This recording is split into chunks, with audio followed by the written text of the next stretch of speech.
नमस्कार. सखी सह्याद्रीच्या आजच्या भागात मी स्वप्ना आपल्या सगळ्यांचं मनापासून स्वागत करते. सगळ्या रसिक प्रेक्षकांना सखी सह्याद्रीतर्फे नवीन वर्षाच्या हार्दिक शुभेच्छा. आजच्या विषयाकडे वळूया. मंडळी, आपला समाज हा लग्न केंद्रित आहे, पण खरी परीक्षा असते ती लग्नानंतर. आधी तू तुझ्या घरी, मी माझ्या घरी, एकमेकांबद्दल फक्त ओढ, जबाबदाऱ्या नाहीत. आणि मग लग्नानंतर जेव्हा एकमेकांसोबत राहणं रुटीन होऊ लागतं तेव्हा मात्र एकमेकांचे दोष दिसायला लागतात. आणि मग बहुतांशी जोडपी लग्न मोडण्याची कारणं देतात की लग्नानंतर माणसं बदलली. पण खरंच लग्नानंतर माणसं बदलतात का? लग्नानंतर बदलते ती परिस्थिती.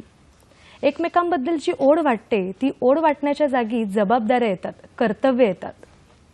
खरं तर नवरा बायकोंचं सहजीवन हे दीर्घकालीन असावं अशी समाजाची अपेक्षा असते. आणि मग या अपेक्षा पूर्तीसाठी या बदलत्या काळामध्ये खरंच विवाह समुपदेशनाची गरज आहे का? या संपूर्ण अनुषंगाने आपण आजपासून पुढच्या काही भागांमध्ये चर्चा करणार आहोत. आजचा आपला विषय आहे विवाह समुपदेशन लग्नापूर्वी. आणि या संदर्भातच मार्गदर्शन करण्यासाठी आपण आमंत्रित केलेलं आहे वंदना कुलकर्णी यांना. मॅडम नमस्कार. नमस्कार. सखी सह्याद्री कार्यक्रमामध्ये अतिशय मनापासून स्वागत. मॅडमबद्दल सांगायचं तर गेली 15 वर्ष समुपदेशन या क्षेत्रात त्या कार्य करत आहेत. कौटुंबिक आणि वैवाहिक समुपदेशन यामध्ये त्या विशेष तज्ज्ञ आहेत. लग्न हा खरं तर सगळ्यांचाच जिव्हाळ्याचा विषय आहे. माझ्या मनात तर अनेक प्रश्न आहेत. तुमच्याही मनात प्रश्न असतील, तुम्ही आमच्याशी थेट संपर्क साधू शकता. संपर्कासाठी दूरध्वनी क्रमांक काय आहेत ते पाहून घेऊया. 24908050, 24988050. मुंबई बाहेरील प्रेक्षक आणि मोबाईलवरून फोन करताना 022 हा STD कोड फिरवायला विसरू नका.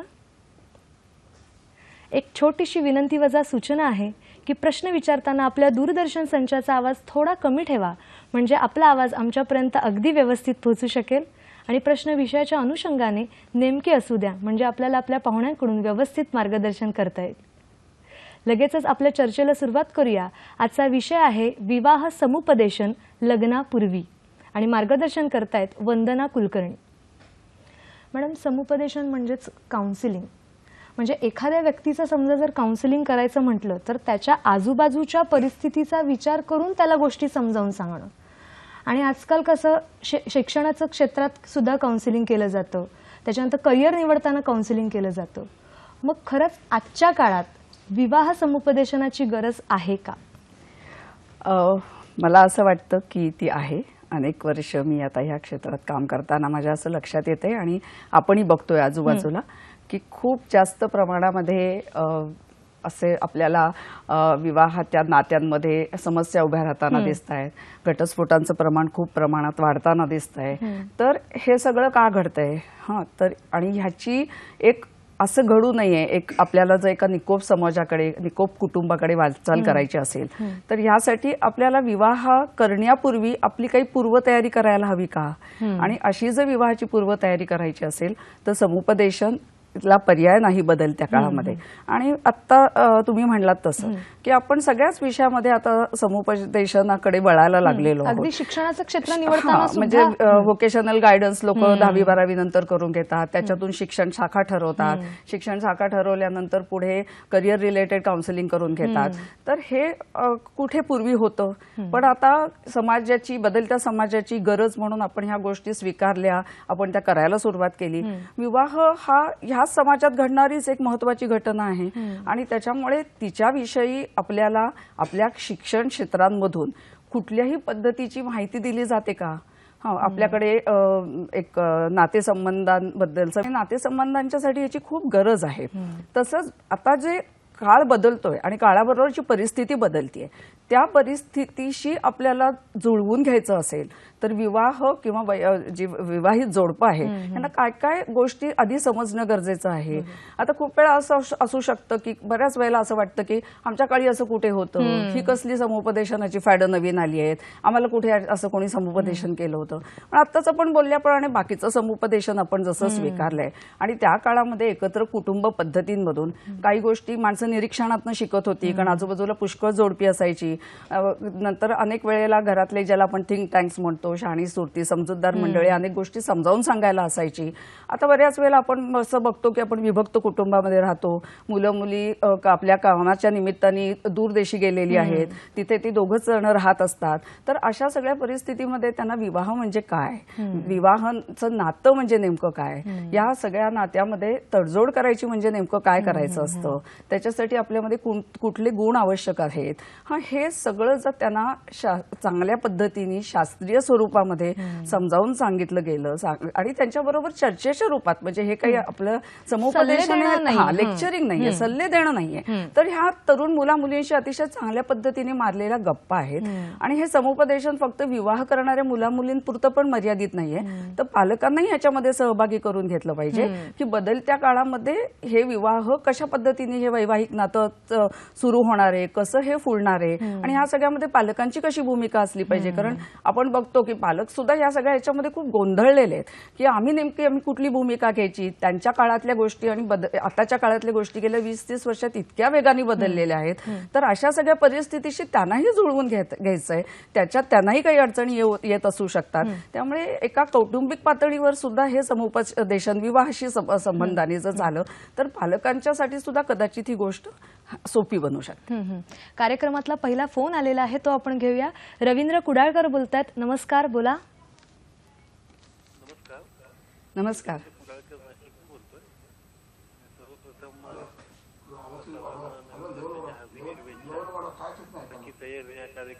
नवीन स्वरूपात आणि फोन इन चालू केला, खूप अपेक्षा आणि उत्सुकतेमध्ये होतो आम्ही. त्याबद्दल सखी सह्याद्रीच्या निर्मात्यांना आणि मुंबई दूरदर्शनच्या अधिकाऱ्यांना मी धन्यवाद देतो मनपूर्वक. धन्यवाद. माझे 3 प्रश्न आहेत. पहिला प्रश्न आहे की विवाहाच्या आधी मुलगा आणि मुलगी यांनी एकमेकांना भेटून एकमेकांचा स्वभाव, व्यक्तिमत्व, कौटुंबिक पार्श्वभूमी याबद्दल माहिती कशी जाणून घ्यावी. कारण कधी कधी असं होतं की विशिष्ट माहिती लपवली जाते आणि मग नंतर समस्या होऊ शकतात. हा पहिला प्रश्न. दुसरा म्हणजे असं की विवाहाबद्दलच समज नसते, मॅच्युरिटी नसते मुलाला आणि मुलीला, मग याबद्दल काय केलं जावं. आणि तिसरा अतिशय महत्वाचा प्रश्न की विवाह एकदा झाला की एकमेकांचे नातेवाईक हस्तक्षेप करतात किंवा काही मिसगायडन्स करतात किंवा यातनं लग्नाबद्दल प्रॉब्लेम होऊ शकतात, याबद्दल सांगावं. धन्यवाद. धन्यवाद सर. अतिशय तिन्ही प्रश्न अतिशय महत्वाचे आहेत. पहिला प्रश्न आपण विचारला की मुला-मुलींनी पार्श्वभूमी माहिती असणं, मुला-मुलींनी काय बोललं पाहिजे विवाहाच्या आधी आणि काय काय गोष्टी जाणून घेतल्या पाहिजेत. तर सगळ्यात महत्वाची गोष्ट, आणि तुमच्या दुसऱ्या प्रश्नातही त्याचा संदर्भ आला की काही वेळेला नीट माहिती सांगितली जात नाही किंवा फसवणुका केल्या जातात. तर मला असं वाटतं की काय लग्नाचा विचार करताना, जोडीदार निवडीचा विचार करताना मला वाटतं पहिल्यांदा आपल्याला आपली स्वतःशी खूप चांगली ओळख व्हायला पाहिजे की मी एक व्यक्ती म्हणून कशी आहे किंवा कसं आहे, माझं व्यक्तिमत्व काय स्वरूपाचं आहे, माझ्या एकंदरीत मी कुठल्याही गोष्टीला मी रिॲक्ट जे होणं म्हणतो आपण की क्रियेला प्रतिक्रिया देणं, तर मी कशा पद्धतीने रिॲक्ट होत असतो, माझ्या जगण्याच्या संकल्पना काय आहेत, माझ्या सवयी काय आहेत, त्या किती माझ्यामध्ये मुरलेल्या आहेत, मग त्याच्या बदलासाठी मी कितपत लवचिक आहे का, काही बाबतीमध्ये मी खूप रिजिड आपण ज्याला म्हणतो हे बदल नाही करू शकत. मी अगदी छोट्या छोट्या गोष्टी, मी अबोल आहे, मी चिडका आहे, असे स्वभावाचे खूप बारीक बारीक कंगोरे असू शकतात, श्रद्धेच्या कल्पना असू शकतात, पैशांबद्दलची काही विचारसरणी असू शकते, स्थलांतर नोकरी निमित्ताने करायचं नाही करायचं, लग्नानंतर एकत्र कुटुंबामध्ये राहायचं, विभक्त कुटुंबामध्ये राहायचं, असे अनेक मुद्दे आहेत, चालीरीती आहेत, परंपरा आहेत, त्याबद्दलचे आपले काही विचार असू शकतात. असे अनेक मुद्दे असतात की जे लग्नानंतर आपल्याला, म्हणजे आपण जे लग्न करताना बघत असतो की ज्या बाह्य गोष्टी आहेत सगळ्या, रूप असू दे, उंची वजन असू दे, रंग असू दे, नंतर प्रतिष्ठा म्हणा किंवा एक नोकरी म्हणा, पगाराचा आकडा म्हणा, पण ह्या पलीकडे जाऊन दैनंदिन जगण्यामध्ये ज्या गोष्टींच्या आपल्याला तडजोडी करायला लागतात, त्यानंतर जाऊन मग खटकायला लागतात. तर त्या सगळ्या गोष्टी समजून घेण्यासाठी जे पण बोललं पाहिजे ते सगळं मुला मुलींना माहिती आधी व्हायला पाहिजे. मी 2000 साली लोकसत्तामध्ये याविषयी एक 52 भागांचा कॉलम लिहिला होता, सूर जुळताना म्हणून, ज्याचं आता पुस्तक झालेलं आहे. त्याच्यामध्ये 10 वर्ष तरुण मुला मुलींच्या बरोबर एका संस्थेमध्ये काम करून आम्ही त्याच्यामधनं अनेक विषय काढले होते की जे प्रत्येक लग्नानंतर डोकावतात. तर ते सगळे विषय समजावून घेऊन मी त्या विषयांच्या बाबतीमध्ये माझं व्यक्तिमत्व कसं आहे हे समजून घेऊन मग या विषयाशी मिळता जुळता जोडीदार मला हवा का, जो माझ्याशी परस्पूरक म्हणजे कॉम्प्लिमेंटरी होईल अशा स्वरूपाचा हवा, आणि कुठे कुठे मी तडजोडी करू शकते, माझ्या तडजोडींच्या क्षमता काय आहेत, हे सगळं आधी मुळात स्वतः समजून घेऊन मग हे मुद्देसूद पद्धतीने आपल्या जोडीदाराशी बोललं गेलं पाहिजे. हे अर्थातच एका भेटीमध्ये होणार नाही, याच्यासाठी थोडे 2-3 वेळेला तरी याच्या गाठीभेटी व्हायला पाहिजेत. आणि मुलं हे घरामध्ये बसून सुद्धा बोलू शकतात. काही ठिकाणी असं असू शकतं की बाहेर कसं त्यांना पाठवायचं. मी आता हाच मुद्दा अधोरेखित करणार होते की जर प्रेमविवाह असेल तर भेटणं ठीक असतं आणि ते एकमेकांना ओळखतच असतात, पण जेव्हा ठरवून विवाह केला जातो तेव्हा एक थोडं रेस्ट्रिक्शन्स असतात की एक लग्नापूर्वी भेटायला जाऊ नये वगैरे. मग अशा वेळेला पालकांची भूमिका कशी असेल? तर एकतर खरं म्हणजे असं आहे की आपण बघतो की पालक मुलं मुली तसेही बाहेर एकमेकांशी भेटत असतात. बाहेरचं वातावरण इतकं बदललेलं आहे, इतकं मैत्रीपूर्ण झालेलं आहे, कितीतरी खुलेपणा आलेला आहे, तर मुलं मुली बाहेर एकमेकांशी तशीही भेटत बोलतच असतात. आता खरं म्हणजे एक काहीतरी उद्दिष्ट समोर ठेवून ते भेटतायत. पण तरी पालकांच्या मनामध्ये काही त्याच्याबद्दलच्या साशंकता असू शकतील, तर मग घरामध्ये बसून तुम्ही मुलांना घरामध्ये प्रायव्हसी द्या. आणि मुख्य म्हणजे त्यांच्या समोर हे मुद्दे येणं, त्यांनी अतिशय मोकळेपणाने ते मुद्दे बोलणं आणि ह्या मुद्द्यांसाठी त्यांना तयार करणं. जे मी आता म्हटलं तसं विवाह समुपदेशनामध्ये हे सगळं येतं की कुठल्या मुद्द्यांबद्दल बोललं पाहिजे, कशा पद्धतीने बोललं पाहिजे. ओके, तर त्यामुळे हा वेळ घेणं फार गरजेचं आहे. दुसरा तुमचा मुद्दा होता की काही वेळेला कसं होतं की काही गोष्टी लपवल्या जातात.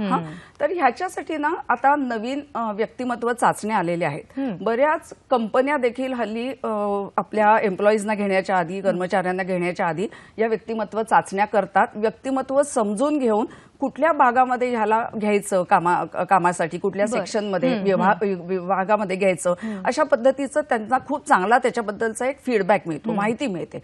तसंच लग्नाच्या आधी सुद्धा आपण जर व्यक्तिमत्वाच्या चाचण्या केल्या तर 2 त्याचे फायदे होतात. एक म्हणजे आपल्याला आपलं व्यक्तिमत्व समजायला मदत होते. आपण जे वागतो तसे आपण का वागतो, तर आपल्या व्यक्तिमत्वाच्या काही जे व्यक्तिमत्व वैशिष्ट्य असतात, ज्याला ट्रेट्स म्हणतात आपले, तर त्यामुळे आपल्याकडनं ते वागणूक होते, तर म्हणून आपण तसे वागतो. म्हणून जर आपल्याला आपलं व्यक्तिमत्व समजलं तर मग आपल्याला दुसऱ्या व्यक्तीशी बोलताना स्वतःची ओळख जास्त चांगली करून देता येते.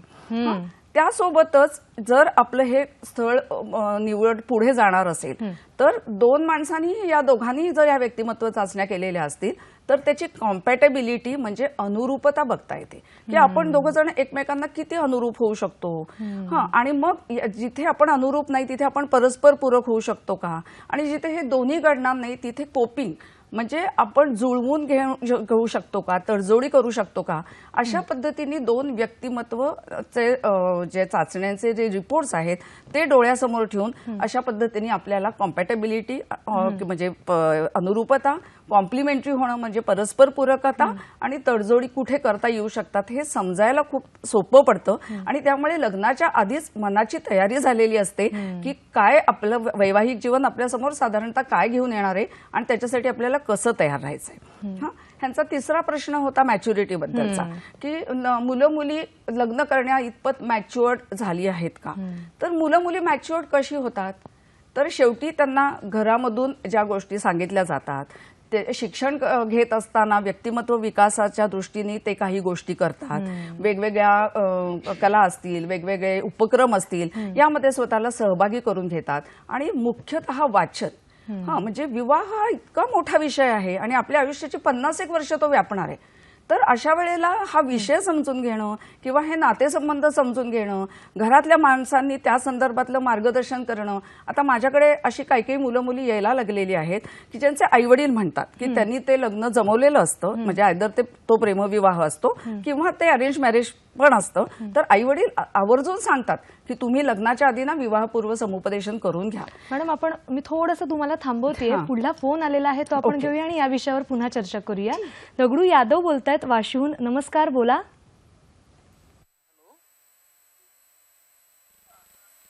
हा मॅडम, माझा असा प्रश्न होता की लग्न म्हणजे लग्नाच्या अगोदर कसं असते, लग्नाच्या अगोदर काही म्हणजे काही असे विचार झालेले नसतात आणि लग्नानंतर काय होते की ते बायकोचं मत अलग येते किंवा पत्नीचं की थोडं आपण अविभक्त राहायला पाहिजे आणि त्याच्यानंतर माझं असं मत नाहीये की आपण संयुक्त राहायला पाहिजे. याच्यावर काय सांगता येईल आपल्याला?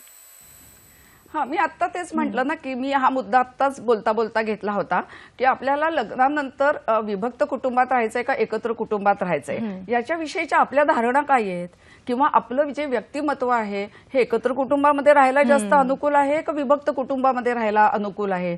आणि एकत्र कुटुंब म्हणजे चांगलं, विभक्त म्हणजे वाईट, किंवा विभक्त म्हणजे चांगलं, एकत्र म्हणजे वाईट, असं काही नसतं. चांगलं वाईट ह्याच्यामध्ये काही नसतं. तर प्रत्येकाचं एक पॅकेज डील असतं. एकत्र कुटुंबात राहण्याचे काही फायदे तोटे आहेत, विभक्त कुटुंबात राहण्याचे फायदे तोटे आहेत. कुठल्या फायद्या तोट्यांचं पॅकेज डील मला मानवणार, हे मला समजून घेता आलं पाहिजे आणि ही गोष्ट लग्नाच्या आधी बोलली गेली पाहिजे.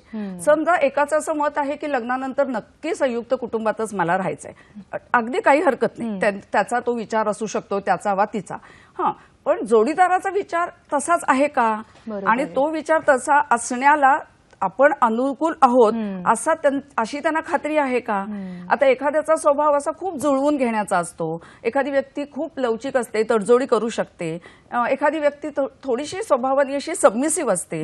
तर अशा मंडळींना आणि त्यांना एकत्र कुटुंबाचे जे फायदे आहेत ते जास्त महत्वाचे असतात आणि त्याच्यासाठी त्यांना एकत्र कुटुंबात राहायला लागणाऱ्या तडजोडी करणं त्यांना मान्य असतं. पण काही माणसं अतिशय स्वतंत्र विचारांची असतात, त्यांनी ती ज्या पद्धतीने वाढलेली असतात त्या पद्धतीमध्ये त्यांना कधी फार तडजोडी सवय नसते, एकत्र कुटुंबात ते राहिलेले नसतात. अशा वेळेला त्यांना ते खूप कठीण जाऊ शकतं. तर ह्या सगळ्या गोष्टी लग्नाच्या आधी बोलणं महत्वाचं आहे. दुसरं असं आहे की समजा संयुक्त कुटुंबामध्ये लग्नानंतर तिने राहावं असं तुम्हाला वाटत असेल तर तुम्ही तिच्याशी खूप सविस्तरपणे बोलण्याची गरज आहे की माझं संयुक्त कुटुंबात राहण्यासाठी माझं कुटुंब मुळात कसं आहे, हे तिला समजण्याची खूप गरज आहे की माझं कुटुंब कसं आहे, माझ्या कुटुंबातले माणसांचे स्वभाव काय आहेत, कुटुंबातलं वातावरण कुठलं आहे, कुठल्या कुठल्या चालीरीती रूढी परंपरा पाळल्या जातात, त्याबद्दल मंडळी कितपत आग्रही आहेत, येणाऱ्या सुनेच्याकडनं घरातल्या मंडळींची काय अपेक्षा आहे आणि या सगळ्याला एक जोडीदार म्हणून मी कसा साथ देणार. मी तिच्या मागे ह्या सगळ्यामध्ये उभं राहणार का, तिला नवीन घराची नवीन व्यवस्थेची सवय होईपर्यंत मी तिला समजून घेणार का, मी तिला सांभाळून घेणार का, हे प्रश्न आपण पण आपल्याला विचारले पाहिजेत की हे सगळं मी करायला तयार आहे का. कारण आपल्याला जर दुसऱ्या एखाद्या व्यक्तीचा एक सपोर्ट मिळाला, दुसरी व्यक्ती आपल्याला समजून घेते, नवीन घरामध्ये ऍडजस्ट व्हायला मदत करते, त्याच्यासाठी जो काळ लागतो, वेळ जावा लागतो थोडासा, तो वेळ ती व्यक्ती देते, तर त्या नवीन आलेल्या व्यक्तीला सुद्धा थोडासा आत्मविश्वास येतो आणि मग ती व्यक्ती तडजोडी करायला तयार होते. शेवटी नाती ही जिंकायचीच गोष्ट आहे ना, ती प्रेमानेच निर्माण करायची असतात, प्रेमानेच टिकवायची असतात. पण नवीन आलेल्या व्यक्तीला खूप अँझायटी म्हणजे ताण असतो की आता या संपूर्ण सगळं बदलतंय एका रात्रीमध्ये आणि अशा नवीन घरात मी गेल्यानंतर ही माणसं मला सांभाळून घेतील ना, अशी तिला पण एक खूप उत्सुकता असते, ताण असतो. अशा वेळेला जो जोडीदार त्याच्यामध्ये सहभागी झाला, हे जर सगळं लग्नाच्या आधी बोललं गेलं तर मला वाटतं हा प्रश्न हाताळायला सोपा जाऊ शकतो. तुम्ही जसं मगाशी म्हणालात की व्यक्तिमत्व विकासाच्या सोबत व्यक्तिमत्व चाचणी करणं गरजेचं आहे, ते अगदी खरंच आहे. आपण या विषयावर चर्चा करणार आहोत. कार्यक्रमात घेऊया छोटीशी विश्रांती. कलागुण हे देवदत्त असतात यात काही शंकाच नाही. सहज भरेल फुलारी माझी सहज भरेल फुलारी, तर ते अजून फुलतात, बहरतात. धाकुनी पाण्यात लय भोवरे फेस गरगरे जी मोठ भरे भरभरा जी. स्वागत करूया गायिका संगीतकार साक्षी अकोलीकर देशपांडे यांचं.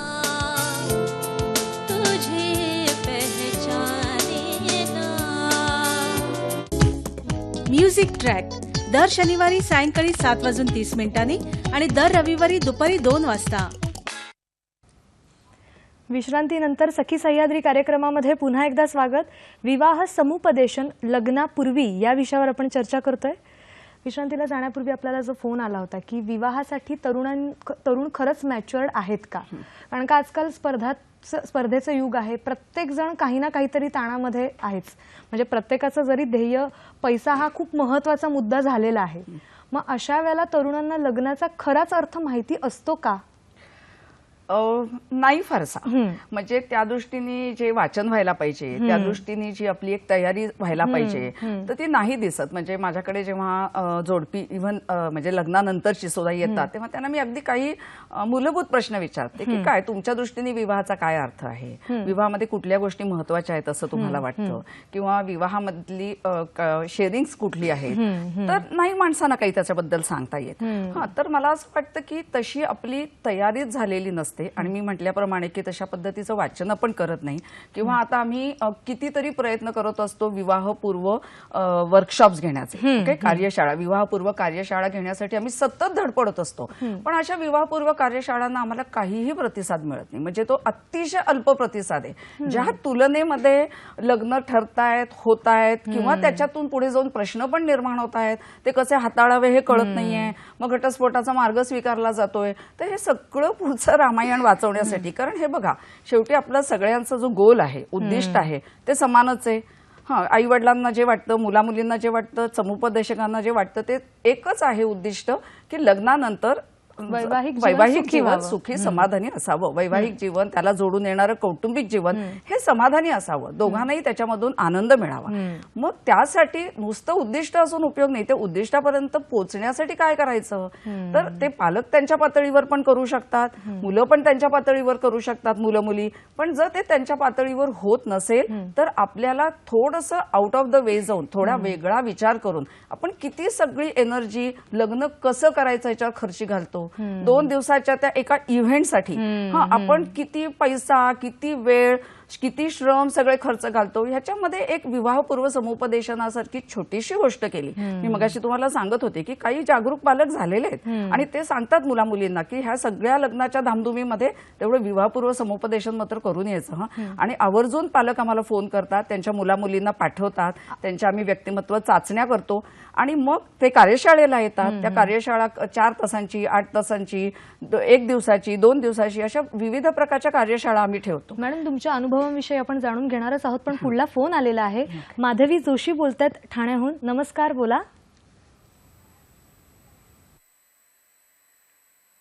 नमस्कार. मला असं विचारायचं आहे की विवाह पूर्व म्हणजे ज्या वेळेला मुलं मुली विवाहाला योग्य होतात तेव्हा हे करायचंय का विवाह ठरल्यानंतर समुपदेशन करायचंय? कारण हल्ली मुलींच्या सुद्धा अपेक्षा खूप उंचावलेल्या आहेत. म्हणजे अशासाठी की त्यांचं वार्षिक उत्पन्न वगैरे विचारतात मुलांचं, नंतर त्यांना ज्येष्ठ नागरिक घरामध्ये नको असतात. मग अशा वेळेला ह्या दोन्हीच्या ह्याच्यामध्ये मुद्द्यांवरनं मला सांगा की ह्या ह्याच्यावरनं कसं काय समुपदेशन करायचं मुलींचं किंवा मुलांचं. धन्यवाद. धन्यवाद मॅडम. विवाह ठरल्यानंतरही समुपदेशन करता येतं आणि विवाह योग्य झाल्यानंतर पण समुपदेशन करता येतं. विवाह योग्य झालेली मंडळी समुपदेशनासाठी कुठल्या दृष्टीने येतात किंवा येऊ शकतात, तर बेसिकली आता मला लग्न करायचं आहे, मला असं वाटतं की मला लग्न करण्याची इच्छा आहे, परंतु मला खात्री नाहीये की मी नक्की करू का, मी केलं तर मला ते निभावता येईल का, किंवा मी ते करायचं ठरवते आहे पण जोडीदाराच्या निवडीबद्दल मला खूप संभ्रम आहे, मी तो जोडीदार निवडीचा विचार कशा पद्धतीने करायला पाहिजे. अशा पद्धतीचं तुम्ही मार्गदर्शन साठी जेव्हा येतात तेव्हा ते विवाह योग्य या प्रकारात ते मोडतात. विवाह ठरल्यानंतर जे येतात ते आता विवाह ठरलेला आहे, त्याच्यामुळे ही दोघं माणसं एकमेकांशी लग्न करणार आहेत हे पण ठरलेलं आहे. मग ते खूप त्यांना धरून होतं. म्हणजे इट्स मोर स्पेसिफिक की ह्या दोघांची व्यक्तिमत्व कशी आहेत, हे दोघं माणसं एकमेकांना किती एक परस्पर पूरक आहेत, किती मिळती जुळती आहेत, ह्या दोघांना एकंदरीत त्यांची दोघांची व्यक्तिमत्व आणि त्यांची दोघांची कौटुंबिक पार्श्वभूमी, कारण कौटुंबिक पार्श्वभूमीच्या दृष्टीने त्यांचा आता प्रश्न होता, त्यामुळे त्यांची दोघांची कौटुंबिक पार्श्वभूमी हे स्पेसिफिकली बघून विवाह समुपदेशन केलं जातं. त्यांनी व्यक्तिमत्व चाचण्या केल्या असतील तर त्याचे रिपोर्ट्स आमच्या समोर असतात. मग आम्ही त्यांना समजावून सांगतो की बघ बाबा, तुझं हे व्यक्तिमत्व आहे, तुझं हे व्यक्तिमत्व आहे. वैवाहिक मग आम्ही उदाहरणं देतो की अशी घटना घडली, असा प्रसंग घडला, तर इथे हा अशा पद्धतीने ह्याच्याकडे बघू शकतो, तू अशा पद्धतीने ह्याच्याकडे बघू शकतेस. आणि हे तुम्हाला दोघांनाही समजून घ्यायचंय. ह्याच्यातून तुम्हाला एक मॅरेजची एक कॉमन पर्स्पेक्टिव्ह असला पाहिजे. दोन व्यक्ती म्हणून दोन माणसांचे वेगळे दृष्टिकोन असू शकतात, पण आता जर आपण विवाहित जोडपं आहोत तर विवाहाचा एक दृष्टिकोन काय असला पाहिजे, वैवाहिक जीवनाला अनुकूल किंवा सुसंगत असा दृष्टिकोन काय असला पाहिजे, ह्याचा कसा विचार करायचा, हे पण विवाहपूर्व समुपदेशनामध्ये सांगितलं जातं. आता त्यांचा पुढचा म्हणणं असं होतं की मुलींच्या अपेक्षा खूप वाढल्या आहेत. तर मला असं वाटतं की सगळ्यांच्याच अपेक्षा वाढल्या आहेत. फक्त त्या मुलींच्या अपेक्षा आता जास्त अधोरेखित व्हायला लागल्या आहेत, कारण मुली ते बोलायला लागलेल्या आहेत. आणखीन आता पूर्वी कसं होतं की कसंही करून लग्न करणं आणि ते पार पडणं असा उद्देश असायचा लग्नाचा. आता लोक लग्नाच्याकडे कंपॅनियनशिप म्हणून बघतायत. आणि कंपॅनियनशिप म्हणून लग्नाकडे बघत असताना ह्या सगळ्या गोष्टी महत्वाच्या वाटायला लागलेल्या आहेत मुला मुलींना, आणि ते बोलून दाखवत आहेत. हे मला तुमचं म्हणणं मान्य आहे की अशा अपेक्षा फक्त अर्थव्यवस्थेभोवती केंद्रित नसाव्यात, तर व्यक्ती समजून घेण्याभोवती पण त्या केंद्रित व्हायला पाहिजेत, हे मला मान्य आहे. पण ह्या अपेक्षा वाढतायत आणि ह्याच्यामध्ये त्यांनी जे असं म्हटलं की ज्येष्ठ नागरिक घरामध्ये नको, तर मला असं वाटतं की हे सरसकट सगळीकडे आहे असं नाही. थोडीशी उदाहरणं असतात, पण काही वेळा आपण ती जास्त गृहीत धरतो, जास्त पद्धतीने पुढे आणतो, पण सरसकट असं नाहीये. अजूनही आपण बघतोय आपल्या देशामध्ये कुटुंब व्यवस्था टिकून आहे. आईवडिलांच्या बरोबर राहणारी भरपूर मुलं मुली अजून आहेत. मुलींच्याही आईवडिलांचा आता विचार करणारी कुटुंब आहेत. तर मला असं वाटतं की हळूहळू माणसांची मानसिकता थोडी थोडी बदलायला लागलेली आहे. त्याच्यामुळे आपण कुठली गोष्ट जनरलाइज करावी असं मला वाटत नाही. तर आपण बदलत्या काळाच्या ज्या गरजा आहेत त्याचा विचार अधिक व्हावा याच्यामध्ये, असं मला वाटतं. पुढला फोन आलेला आहे हडपसरहून. नमस्कार, बोला.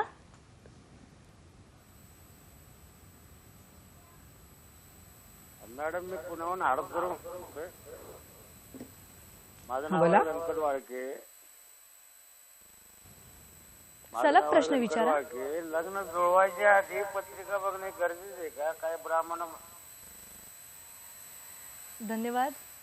पत्रिका हा एक खूप महत्वाचा मुद्दा असतो लग्न जुळवताना. हो, हा प्रश्न मला अपेक्षित होता, कारण हा प्रश्न कायम विचारला जातो. तर सर, मला असं वाटतं की पत्रिका बघायची की नाही हा ज्याचा त्याचा विश्वासाचा म्हणा, श्रद्धेचा म्हणा, विचाराचा भाग आहे. तर त्याबद्दल मी काही बोलू इच्छित नाही. पण मी एवढं नक्की सांगेन की पत्रिका बघणं आजच्या काळामध्ये पुरेसं होत आहे का?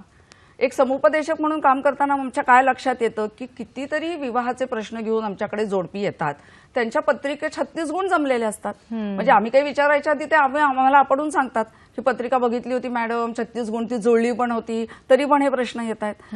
तर ह्याचा अर्थ कदाचित नुसतं पत्रिका बघणं पुरेसं होत नाहीये का?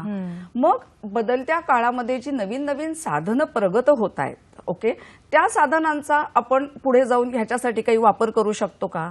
आणि ज्या अशा साधनांच्या बद्दल मी आतापर्यंत बोलत गेले की विवाहाशी संबंधात खूप चांगली चांगली पुस्तकं आहेत. इंग्लिशमध्ये तर आहेतच आहेत, आता मराठीत पण बरीच पुस्तकं आलेली आहेत. तर ही पुस्तकं वाचणं, हे आपण आपल्या निर्णयाच्या मध्ये याचा अंतर्भाव आपण करू शकतो. आताच मी म्हटल्याप्रमाणे विवाहपूर्व समुपदेशनाच्या कार्यशाळा आहेत. या कार्यशाळांना आपण पालकांनी मुलामुलींना आवर्जून आपण पाठवू शकतो, किंवा वैयक्तिक विवाहपूर्व समुपदेशनासाठी आपण त्यांना पाठवू शकतो. याच्यातून आपल्याला आपल्या पत्रिकेच्या विचाराला जोड देणारे आणखीन काही विचार आपल्याला मिळू शकतात. अशा पद्धतीने, किंवा व्यक्तिमत्व चाचण्यांबद्दल आपण बोललो. व्यक्तिमत्व चाचण्यांच्या मध्ये सुद्धा अनेक वेळेला काही अशा गोष्टी कळतात की ज्या एरवी लपवून ठेवल्या गेलेल्या असू शकतात, ओके, परंतु त्या कळण्याची सोय सुद्धा या व्यक्तिमत्व चाचण्यांमध्ये होऊ शकते. त्याच्यामुळे फसवणुकीची आपण दुसऱ्याला संधी देण्याच्या शक्यता कमी करतो. तर ह्याची आपण जोड देऊ शकतो. तर ह्याचा असा सगळा जर एकत्रित पद्धतीने विचार केला पत्रिकेच्या जोडीने, तर मला असं वाटतं की ह्या वैवाहिक नातं अधिक निकोप राहण्याकडे आपण जाऊ शकतो. सगळ्या रसिक प्रेक्षकांना विनंती आहे की प्रश्न विचारताना आपल्या दूरदर्शन संचाचा आवाज थोडा कमी ठेवा, म्हणजे आपला आवाज आमच्यापर्यंत अगदी व्यवस्थित पोहोचू शकेल. पुढला फोन आलेला आहे. अमृता बोलतायत मुलुंडहून. नमस्कार, बोला. नमस्कार. मी अमृता बोलते. माझ्या असं पाहण्यात येतं की ज्यांना सिंगल चाइल्ड म्हणजे एकच मुलगी आहे आणि तिचा विवाह झालाय, भले ती मुलगी परदेशात असो किंवा मग जवळपास राहणारी असो, पण तिला तिच्या आई वडिलांकडे बघण्याचा हक्क आणि ह्याच्यासाठी जर तिने नवऱ्याने जर आक्षेप घेतला तर ते कितपत योग्य आहे? कारण त्यांची ती सिंगल मुलगी आहे तर ती तिच्या आई वडिलांकडे बघणारच ना. तर त्याबद्दल तुमचं काय मत आहे? धन्यवाद मॅडम. नाही, नक्कीच बदलत्या काळामध्ये उभयतांच्या आईवडिलांचा सारख्याच पद्धतीने विचार व्हायला पाहिजे. आपल्या मनाच्या म्हणजे इतक्या वर्षांची आपली एक अशी मानसिकता आहे ओके, की मुलगी लग्न करून सासरी गेली की तिच्या आईवडिलांचं जे नातं असतं त्याच्याकडे वेगळ्या पद्धतीने बघितलं जातं. म्हणजे सासरच्या माणसांशी तिने जुळवून तर घेतलं पाहिजे, पण त्यांचं सगळं तिने करायला पाहिजे ओके. परंतु तिच्या आईवडिलांच्या बाबतीमध्ये अशा पद्धतीचा विचार आतापर्यंत होत नव्हता. पण त्या अगदी बरोबर म्हणल्या तसं की एकुलते एकच मूल असेल आणि त्यात ती मुलगी जर असेल तर स्वाभाविकपणे तिला तिच्या आईवडिलांच्या विषयी वाटणारच ना. कारण लग्नापर्यंत तिची सगळी जी काही वाढ झालेली आहे, तिची सगळी काळजी घेतली गेलेली आहे, इथपर्यंत तिला पोहोचवण्यामध्ये तिच्या आईवडिलांचा सहभाग हा आहेच ना.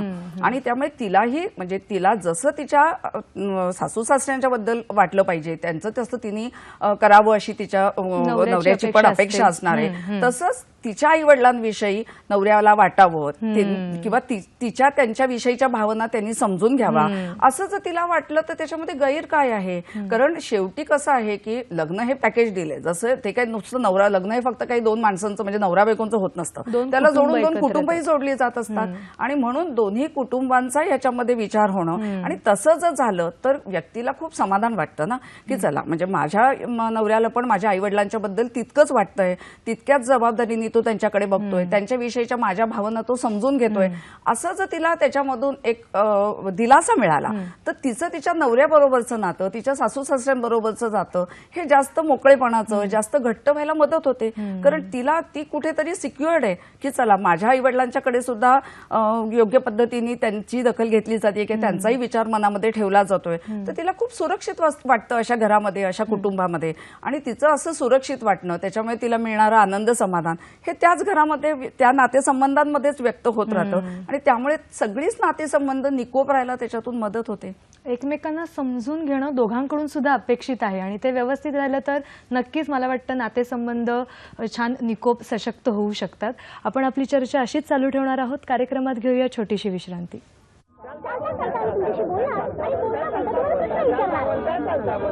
सागर किनारे. कोळी लोक ज्या वस्तीत राहतात त्या वस्तीला काय म्हणतात? महाराष्ट्र. महाराष्ट्रात कुठे? रत्नागिरी. अरबी समुद्र कोणत्या स्टेट मध्ये? टाकली की नाही गुगली. तिसरा प्रश्न आणि त्यानंतर आपण त्याला देणार आहोत हे चांदीचं नाणं. कळसुबाई हे पर्वत शिखर कोणत्या रांगेत आहे? अंबरनाथ. दादा ये तो बराबर आहे. आओ इधर ये. तुमच्या सगळ्यांचा आवडता कार्यक्रम नाव आहे सह्याद्री चालता बोलता. चालता बोलता रविवारी दुपारी 3 वाजता आणि सोमवारी दुपारी 12 वाजता. विश्रांतीनंतर सखी सह्याद्री कार्यक्रमामध्ये पुन्हा एकदा स्वागत. विवाह समुपदेशन लग्नापूर्वी या विषयावर आपण आज चर्चा करतोय आणि मार्गदर्शन करतायत वंदना कुलकर्णी. जसं तुम्ही म्हणालात की लग्न हे एक पॅकेज डील आहे, म्हणजे फक्त दोन व्यक्ती एकत्र येत नाहीत तर दोन कुटुंब एकत्र येतात. मग अशा वेळेला पालकांची नेमकी भूमिका कशी असायला हवी? कारण पालकांचा आणि मगाशी आपल्याला प्रश्नही असाच आला होता की नातेवाईकांचा हस्तक्षेप सुद्धा लग्नानंतर वाढतो. मग ते सुद्धा एक कारण होतं लग्न मोडण्यासाठी किंवा मग परस्पर मतभेद होण्यासाठी. मग अशा वेळेला तुम्ही काय सांगाल? पालकांची भूमिका ह्याच्यामध्ये नक्की कशी असावी याच्यामध्ये आधी मुळामध्ये ना पालक आणि मुलामुलींच्या मध्ये एक मोकळेपणाची चर्चा व्हायला पाहिजे.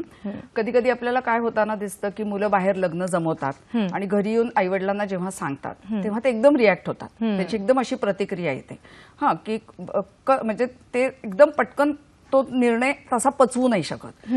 थोडंसं संयमाने घेतलं तर बाबा कोण आहे, काय आहे, तिची पार्श्वभूमी काय आहे, काय काय तू तिच्याबद्दलचं जाणून घेतलेलं आहेस किंवा त्याच्याबद्दलचं काय काय जाणून घेतलेलं आहेस. तुला समजा मुलगी असेल तर तुला एका पद्धतीच्या कौटुंबिक व्यवस्थेतून उठून दुसऱ्या पद्धतीच्या व्यवस्थेमध्ये तुला जायचं आहे. तू काही फक्त त्या मुलाशी लग्न करणार नाहीयेस, मुलाच्या बरोबर ते कुटुंब येणार आहे, तिथे तुला जायचंय, त्यांच्याशी तुला नातं जोडायचंय. या सगळ्याचा तू विचार केलायस का? असं ना एकेका पायरीनी मोकळेपणाची चर्चा करत करत पुढे जाता येतं.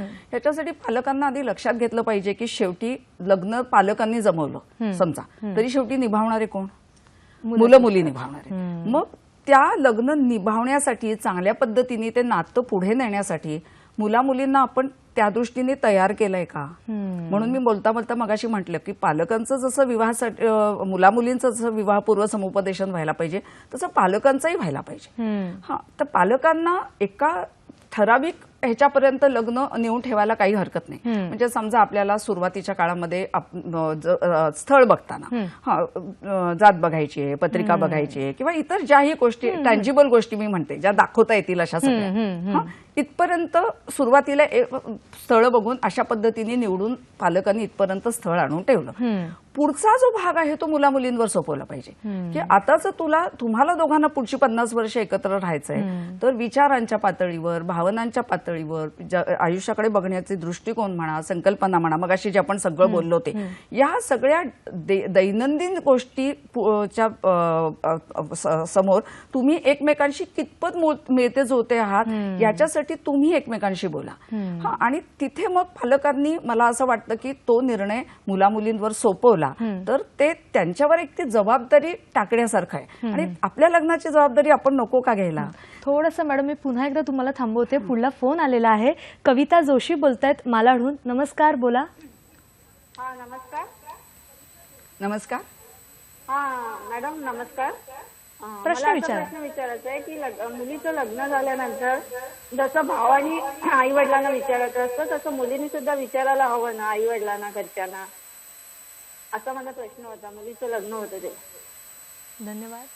मगाशी आपण चर्चा केलेलीच आहे की मुलीचं फक्त ते एकुलती एक जर समजा असेल तर तिची जबाबदारी घेणं गरजेचंच असतं. पण जेव्हा जसा भाऊ जबाबदारी घेतो तसं त्या मुलीने सुद्धा जबाबदारी घेणं गरजेचं आहे का.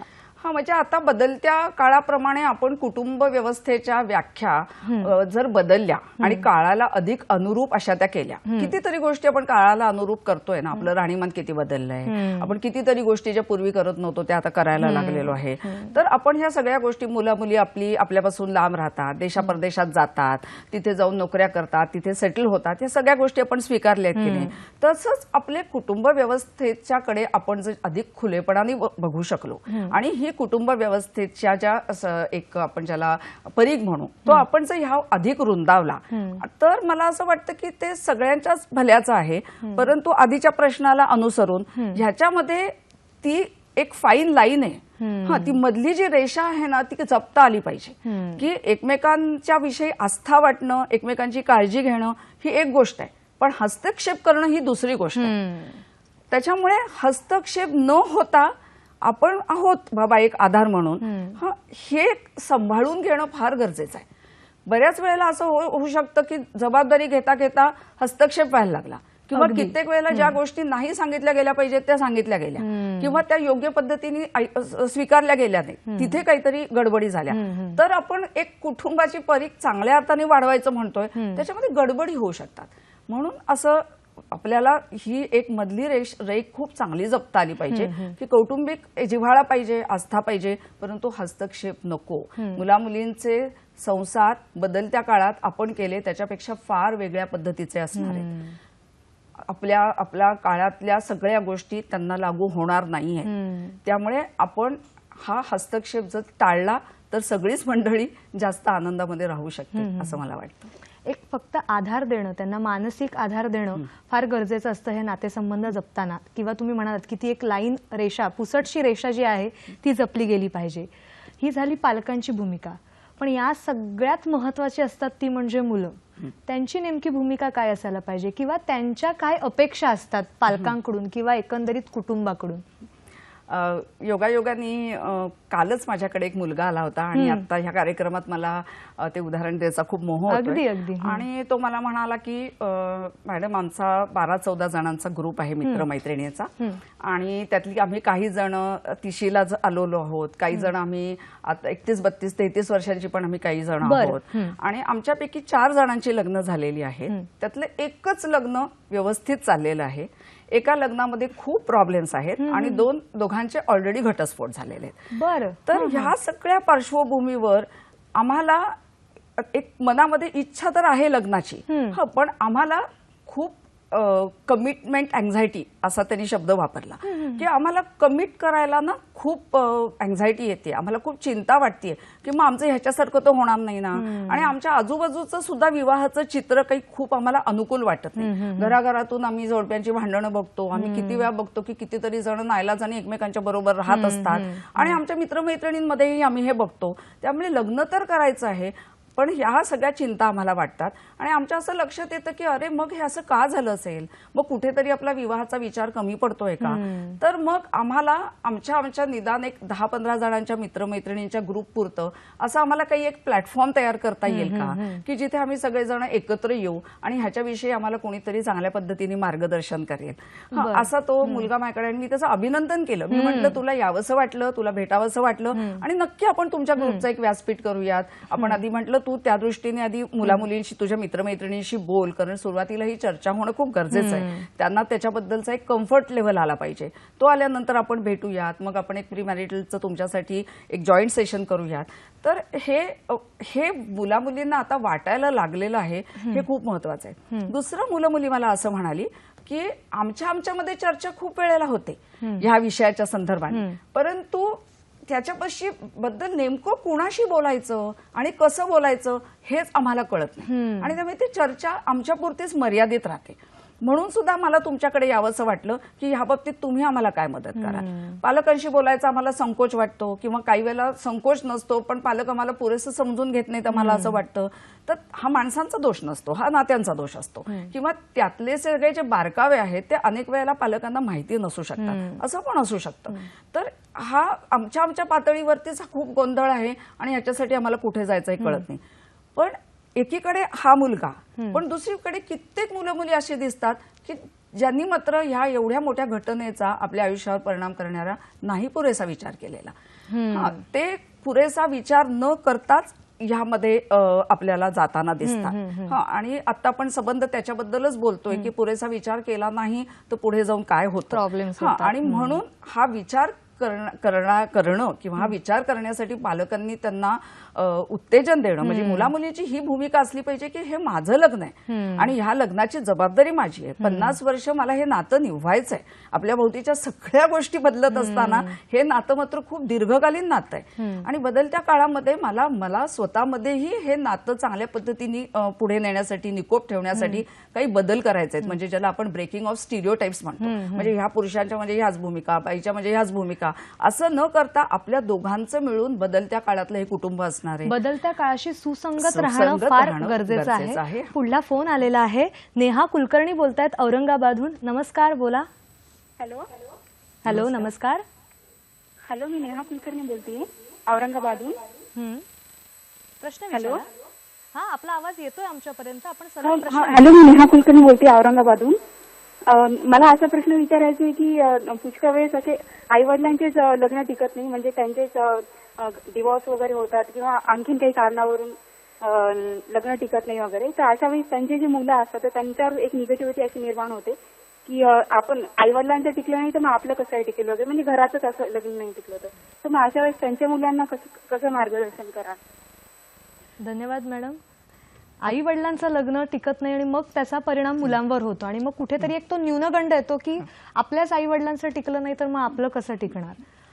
एकतर अतिशय मोकळेपणाने नेहाने हा प्रश्न विचारल्याबद्दल आपण तिचं अभिनंदन करूयात, कारण खूप मुलामुलींच्या मनात हा प्रश्न आहे आणि मी आत्ताच्याच आधीच्या प्रश्नामध्ये त्याचा उझरता उल्लेख केलाच होता की घराघरातून हे चित्र मुलामुलींना दिसतं आहे. तर मला काय वाटतं माहितीये का की आपल्या आई वडिलांचं हे चित्र समोर आल्यामुळे खरोखरीच लग्न करण्याचे मनामध्ये एक साशंकता निर्माण होते. पण मग आपण त्याचा फक्त असा नकारात्मक पद्धतीने विचार न करता सकारात्मक पद्धतीने आपल्याला विचार कसा करता येईल की मग माझ्या आई वडिलांच्या लग्नामध्ये जे झालं ते माझ्या लग्नामध्ये होऊ नये ह्याच्यासाठी मला काय करता येईल. आणि मग परत आपण त्या मूळ जिथे सुरुवात केली होती विषयाला तिकडे गेलो की मग ते स्वतःला समजून घेणं आलं, मग मला अनुरूप जोडीदाराचा शोध कसा घ्यायचा ते आलं, त्याच्यासाठी आपण कुठल्या गोष्टी जाणून घ्यायच्या, म्हणजे विवाहपूर्व समुपदेशन आलं, विवाहपूर्व समुपदेशनाच्या कार्यशाळा आल्या, ते सगळं आलं. या सगळ्यातून आपण एक सकारात्मक मार्गदर्शन घेतलं आणि आपला जोडीदार निवडताना त्या मार्गदर्शनाचा जर आपण उपयोग केला तर आपल्याला अधिक सुयोग्य, आपल्या व्यक्तिमत्वाला अधिक मिळता जुळता असा जोडीदार आपण जर निवडला तर आपण अशा पद्धतीचं एक फसलेलं नातं निर्माण करण्यापासून स्वतःला बाजूला ठेवू शकू. आपण एक सशक्त नातं निर्माण करण्यासाठीचा एक प्रयत्न करू शकू. म्हणजे हे पहिलं पाऊल पुढे जाऊ शकू आपण. पुढला फोन आलेला आहे. सुधीर पेडणेकर बोलतायत विलेपार्लेहून. नमस्कार, बोला.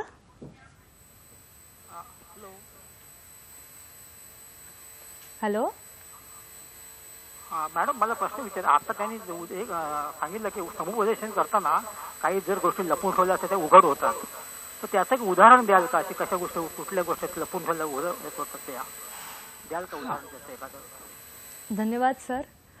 आता एखाद्याचं व्यक्तिमत्व असं असतं की त्याचा स्वतःच्या रागावरती अजिबात ताबा नसतो. ओके, म्हणजे अगदीच कॉमन आणि छोटंसं उदाहरण घेतलं तर बऱ्याच वेळेला काहीतरी एखादी क्षुल्लक घटना घडलेली असते आणि तो मनुष्य एकदम खूप चिडतो. मी व्यक्ती म्हणते, मुलगाही असू शकते किंवा मुलगी असू शकते. तो मनुष्य एकदम खूप चिडतो आणि चिडल्यानंतर मग तो ओरडतो, काहीतरी अपमान होईल अशा पद्धतीचे शब्द तो बोलतो, दुसऱ्याला लागेल असे शब्द तो बोलतो. आणि असं करण्याची त्याची एक वारंवारिता, ज्याला आपण म्हणतो फ्रिक्वेन्सी, ही खूप असू शकते. म्हणजे दिवसभरात अनेक वेळा हे होऊ शकतं, छोट्या छोट्या कारणांनी हे होऊ शकतं. तर आपण जेव्हा या व्यक्तिमत्व चाचण्या करतो तेव्हा अशा पद्धतीचा कुठला व्यक्तिमत्व दोष त्या व्यक्तीमध्ये नाहीये ना. हे रागाचं उदाहरण मी का घेतलं, कारण कालच माझ्या वाचनामध्ये एक अतिशय चांगली गोष्ट आली की ज्येष्ठ वैज्ञानिक गोवारीकर सर, आत्ताच डॉक्टर गोवारीकर चं नुकतंच निधन झालं, तर त्याच्या निमित्ताने जे लेख छापले होते त्याच्यामध्ये त्यांच्या पत्नीचा एक लेख होता त्यांच्या सहजीवनाविषयी. तर त्याच्यात त्यांनी असं म्हटलं की त्यांच्या सगळ्या जबाबदाऱ्या निभावताना अनेक वेळेला त्यांना एकमेकांच्या पासून लांब राहावं लागलं किंवा एकत्र राहत असले तरी ते खूप कामामध्ये व्यस्त असायचे. तरी सुद्धा त्यांचं सहजीवन अतिशय निकोप राहण्यात एक महत्वाची गोष्ट मदत त्यांना करत होती, म्हणजे ते दोघही जण अजिबात रागीट नव्हते. अतिशय शांत त्यांचा स्वभाव होता आणि ते अतिशय संयमी आणि समंजस होते. तर मला वाटतं हे शब्द फार महत्वाचे आहेत. कुठल्याही नातेसंबंधांमध्ये संयम आणि समंजसपणा हे जर असेल तर नात्यावरती त्याचे नकारात्मक परिणाम निश्चित कमी होतात. तर त्यामुळे, आणि तिसरा आहे तो इगो, म्हणजे अहंकार. अनेक लग्नांच्या मध्ये अहंकार हा एक मोठा विषय झालेला आहे. म्हणजे अनेक लग्नांच्या मध्ये जे प्रश्न निर्माण झालेले आहेत त्याच्यामध्ये राग, अहंकार, संयम कमी असणं आणि समंजसपणा नसणं ही जास्तीत जास्त आपल्याला दिसतं. तर हे जे 4 गोष्टी आहेत ह्या त्या माणसाच्या व्यक्तिमत्वामध्ये कितपत आहेत आणि त्याचं, म्हणजे आता जसं राग म्हटलं तसं अहंकार हा पराकोटीचा नाहीये ना, अशा पद्धतीचा व्यक्तिमत्व दोष त्याच्यामध्ये नाहीये ना, हे कळायला मदत होते. दुसरं, त्याला कुठले म्हणजे मानसिक दृष्ट्या काही त्याच्यामध्ये त्रुटी नाहीयेत ना, ह्याचे पण काही सूचन त्याच्यातनं मिळू शकतं. आपण ठामपणाने लगेच ते सांगू शकत नाही, त्याचं एक सूचन आपल्याला मिळू शकतं. मग पुढे जाऊन त्याच्याबद्दल अजून काही करायचं का, ते एक्सप्लोर करायचं का, हे आपल्याला ठरवता येतं. तसंच व्यसनांच्या बाबतीमध्ये सुद्धा म्हणता येईल. तर व्यसन असणं हे जसं परिस्थितीनुरूप असतं तसं व्यक्तिमत्वानुरूप सुद्धा असू शकतं. तर अशा काही गोष्टी सुद्धा आपल्याला त्याच्यातून त्याची काही सूचन आपल्याला मिळू शकतं, काही सजेशन्स आपल्याला मिळू शकतात. ज्याला आपण म्हणतो एक दिवा दाखवणं आपण ज्याला म्हणतो, तो आपल्याला दिसू शकतो की थांबा, विचार करा, मग पुढे जा.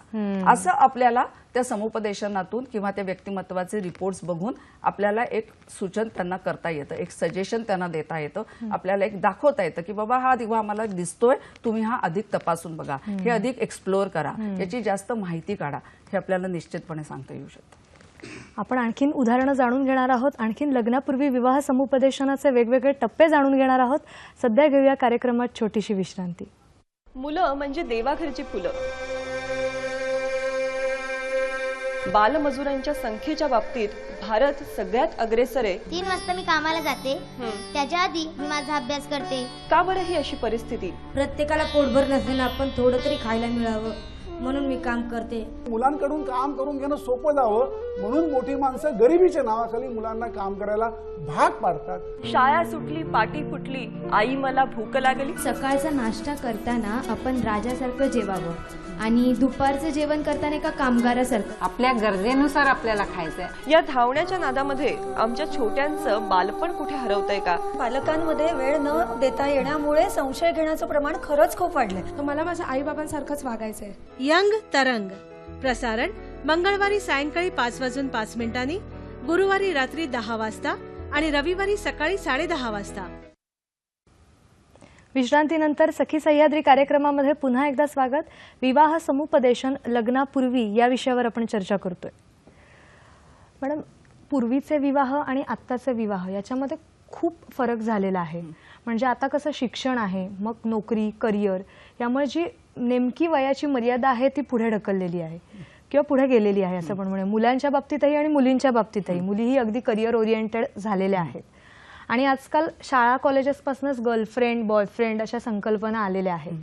पण मग जेव्हा लग्नाची खरी वेळ येते तेव्हा मात्र मुलं मुली, आई वडील जे सांगेल त्याच मुलाशी लग्न करेन मी बाबा किंवा त्या मुलीशी लग्न करेन. मग हे कितपत योग्य आहे किंवा याविषयी तुम्ही समुपदेशनाद्वारे काय मार्गदर्शन कराल? कसं आहे की आता मुला मुलींचं म्हणणं असं आहे की जोपर्यंत आम्ही करिअरमध्ये सेटल होत नाही, आमचं एक अमुक एवढी रकमेची बचत होत नाही, किंवा आमचं काही एक घर होत नाही, तोपर्यंत आम्हाला लग्नाचं पाऊल उचलणं हे सुरक्षित वाटत नाही. ओके, किंवा त्याच्यात आम्हाला कम्फर्ट येत नाही आणि म्हणून लग्नाचं वय हे लांबत चाललंय.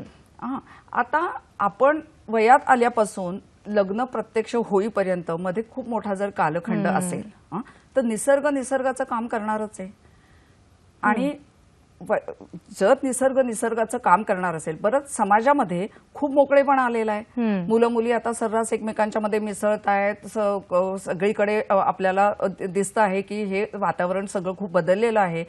जर मग निसर्गाचं काम करणार असेल आणि प्रत्यक्ष लग्न जर थोड्या उशिरा लांबणार असेल, उशिरा होणार असेल, तर ह्या सगळ्या गोष्टी अपरिहार्य नाहीत का? पण ह्या सगळ्याचं मग आपण हाताळणी कशी करायची, इथे त्या परिपक्वतेचा प्रश्न आला, इथे त्या मॅच्युरिटीचा प्रश्न आला. पण परत तोच आहे की हा सगळा एवढा विचार करताना दिसतात का मुलं मुली? मध्ये त्यांनी एक सर्वे घेतला होता आणि त्या सर्वेमध्ये त्यांनी असं सांगितलं की काही 283 वगैरे एवढ्या मुला मुलींचा त्यांनी सर्वे घेतला होता आणि मुला मुलींनी सांगितलं की नाही, ह्या परिस्थितीमध्ये आम्हाला जेव्हा माहिती आहे की लग्न करायला उशीर होणार आहे, तर मधल्या काळामध्ये आमचे अशा पद्धतीचे नातेसंबंध प्रस्थापित होतात.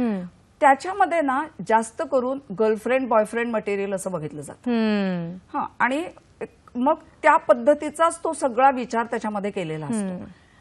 त्याच्याकडे एक अतिशय निकोप मैत्री आणि ह्या मैत्रीची वाट पुढे एका निकोप वैवाहिक नात्याकडे जाऊ शकते, अशा पद्धतीने परिपक्व पद्धतीने विचार करताना मुलं मुली दिसत नाही. मुळात मैत्री आणि प्रेम यांच्यामधला फरक त्यांना कळलेला नसतो असं आपण म्हणायला काही हरकत नाही. हो, म्हणजे तसंही आपल्याला म्हणता येईल की म्हणजे प्रेमामध्ये सुद्धा इन्फॅच्युएशनचा परत भाग आहे. त्याच्यामुळे प्रेमाचा तरी नेमका अर्थ काय आहे हा किती मुला मुलींना समजलेला आहे. ते त्या नात्याकडे तात्पुरत्या नात्याच्याच दृष्टीने जर बघत असतील तर मग आपण कुठल्या प्रेमाविषयी बोलतोय, असेही मनामध्ये आपले प्रश्न निर्माण होऊ शकतात. तर त्यामुळे ना असं हे तात्पुरत्या नात्याकडे बघण्याचा पण एक दृष्टिकोन होत चाललाय का मग ह्या सगळ्यामध्ये. आणि मग जर तुम्ही हजबंड वाईफ मटेरियल हे अगदी वेगळ्या दृष्टिकोनातून त्याच्याकडे जर बघणार असाल, ओके, की माझी मैत्रीण जी आहे ती मला जीन्स घातलेली आणि केस मोकळे सोडून माझ्या मागे मोटरसायकलवर बसून फिरणारी आणि खूप हसणारी आणि माझ्या मित्रमैत्रिणीशी खूप मोकळेपणाने वागणारी आवडेल. परंतु पत्नी झाल्यानंतर मात्र ना तिने सगळ्या घरातल्या संसाराच्या गृहिणी म्हणून ज्या सगळ्या जबाबदाऱ्या आहेत, गृहकृत्य दक्षती असली पाहिजे. हेच मुलांच्या बाबतीमध्ये की तो कवी मनाचा आहे, खूप मदत करणार आहे, अतिशय संवेदनशील आहे, खूप छान आहे, पण त्याचं घर आहे का, त्याची आर्थिक प्राप्ती कशी आहे, हा म्हणजे तुमचे सगळे जे निवडीचे निकष आहेत ते सगळे बदलले. मित्रमैत्रिणीच्या वेळेचे निकष वेगळे आणि नवरा बायकोंच्या वेगळ्या वेळेचे निकष वेगळे. आणि मग जर नवरा बायकोंचे निकष असतील तर आई वडिलांनी स्थळ आणणं हे मुला मुलींना मग सोपं वाटतंय का? की मग ती आपली जबाबदारी आई वडिलांवर ढकलूयात, उद्याला लग्न नाही टिकलं, तुम्ही बघितलेलं स्थळ होतं, तुम्ही आणलेलं स्थळ होतं. म्हणून मी मगाशी एका ठिकाणी म्हटलं की ही जबाबदारी घ्यायला मुलांना आपण तयार करणार आहोत का? ती परिपक्वता त्यांच्यामध्ये येईल ह्या दृष्टीने आपण पालक म्हणून, सामाजिक संस्था म्हणून, शैक्षणिक संस्था म्हणून या बाबतीत मुलांना मुलींना आपण काय मार्गदर्शन करणार आहोत, कसं आपण त्यांना त्याच्यासाठी तयार करणार आहोत, असे सगळे प्रश्न याच्यामध्ये येऊ शकतात. किंवा अगदी जरी प्रेमविवाह त्यांनी केला उद्याला तरी सुद्धा प्रेमामध्ये फक्त भावनांचाच भर असेल आणि आपण मगाचपासून ज्या विषयांवर बोलतोय तो विचार परत त्याच्यामध्ये नसेल तर परत प्रेमविवाह असूनही लग्नानंतर प्रश्न निर्माण होऊ शकतात. त्यामुळे तडजोड जी आहे ती कुठल्याही नात्यामध्ये तडजोडीला पर्याय नाही. आपण ह्या तडजोडीसाठी तयार आहोत का? आणि ती जर किंमत मोजणार आपण असो तर आपल्या विवाहाच्या नात्याकडे आपण एक स्वतःची डेव्हलपमेंट म्हणून सुद्धा बघणार आहोत का? दोन माणसं वेगळी असतील आणि मी जर त्यातून शिकण्यासाठी अनुकूल असेल, तेवढी माझ्यामध्ये लवचिकता असेल तर माझा विवाह ही मला सेल्फ डेव्हलपमेंटकडे नेऊ शकतो असा जर तुम्ही विचार केला, तुम्ही सारखं त्याच्याकडे सॅक्रिफाईस आणि तडजोड म्हणून बघितलं तर तुम्हाला त्याच्याबद्दलची अँझायटी येणारच आहे. नक्कीच. पालकांची भूमिका आणि मुलांची भूमिका, पालकांच्या अपेक्षा आणि मुलांच्या अपेक्षा यासाठीच हे खरं तर विवाहपूर्व समुपदेशन खूप गरजेचं आहे. मंडळी, आपण विवाहपूर्व समुपदेशन का गरजेचं आहे याविषयी जाणून घेतलेलंच आहे. पण बोलता बोलता लक्षात आलेलंच आहे, चर्चेमधनं आपण जाणून घेतलेलं आहे की काळाशी सुसंगत राहण्यासाठी लग्नानंतर सुद्धा कुटुंबातल्या प्रत्येक व्यक्तीने तडजोड करणं तितकंच आवश्यक आहे. याविषयी आपण पुढच्या भागामध्ये जाणून घेणार आहोत. सध्या इथेच थांबूया.